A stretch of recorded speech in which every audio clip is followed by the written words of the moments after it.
Hello नमस्कार मेरे प्यारे साथियों, आपका स्वागत है हमारे चैनल बीके प्रयत्न कोचिंग क्लासेस में। हम आज एक नए विषय को लेकर आए हुए हैं जिसका नाम है सामाजिक विज्ञान। हम आज सामाजिक विज्ञान के विषय वस्तु के बारे में जानकारी करेंगे, इनका गहन अध्ययन करेंगे पेपर के दृष्टिकोण से कि हमें परीक्षा में करना क्या है। हमें अपनी राय खुद तय करनी पड़ेगी। जैसे हम आज इसके विषय वस्तु के बारे में बात करेंगे कि हमें पेपर में कितने अंक पूछे जाते हैं, हमें चलने कैसे हैं, पेपर में हमें वर्क क्या करना है। देखिए, हम पहले आते हैं विषय वस्तु यानी कि क्या सामाजिक विज्ञान के सिलेबस पे, सामाजिक विज्ञान का सिलेबस कैसे चलता है। इसके पहले प्रश्न बनने के आधार देखने कि प्रश्न बनते कैसे हैं। देखिए, इसमें प्रश्न बनने के चार आधार होते हैं। पहला तो हमारा होता है बहुविकल्पी प्रश्न, जो जिनके प्रश्नों की संख्या 20 होती है। ये 20 प्रश्न पूछे जाते हैं हमसे। दूसरा होता है लघु उत्तरी प्रश्न, इनकी प्रश्नों की संख्या 4 होती है। और तीसरा होता है हमारा दीर्घ उत्तरी प्रश्न, इनकी भी संख्या 4 होती है। एक होता है हमारा मानचित्र, इनसे मानचित्र से 10 प्रश्न पूछे जाते हैं। ये हमारा बहुविकल्पी प्रश्न।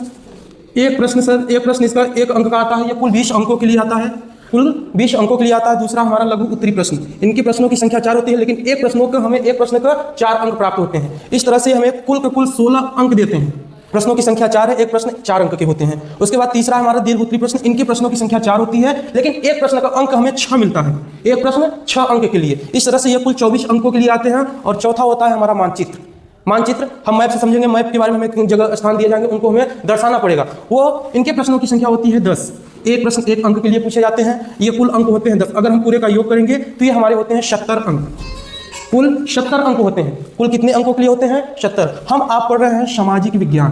क्या पढ़ रहे हैं? सामाजिक विज्ञान। सामाजिक विज्ञान की कुल 4 इकाइयां होती है। 4 इकाइयां, पहला तो हमारा होता है इतिहास, भूगोल, नागरिक शास्त्र, अर्थशास्त्र। लेकिन हम हिंदी में यानी कि हमारे क्या कहते हैं, ये सामाजिक विज्ञान कक्षा 10 में ये भागों में विभाजित करके दिया। जैसे हम पढ़ेंगे भारत और समकालीन विश्व, यानी कि भारत के साथ साथ उस समय विश्व में क्या गतिविधियां हो रही थी।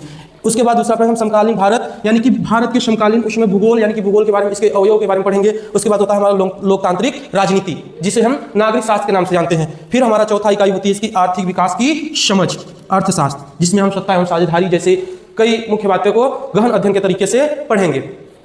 देखिए, ये हमारा जो इतिहास का भाग होता है, ये हमें कुल 20 अंकों के लिए प्रश्न में दिए जाते हैं।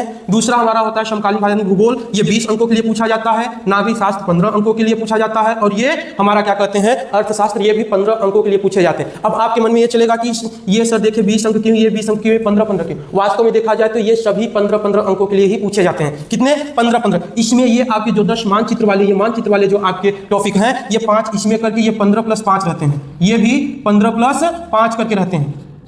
5-5 दो विषयों से हमारे किससे, इतिहास और भूगोल से 5-5 प्रश्न आपके मानचित्र से संबंधित पूछे जाते हैं। प्यारे साथियों, धन्यवाद। मिलते हैं अगली कक्षा में, लेकर हम अपने विषय इतिहास के बारे में गहन अध्ययन करेंगे पेपर के दृष्टिकोण से। धन्यवाद।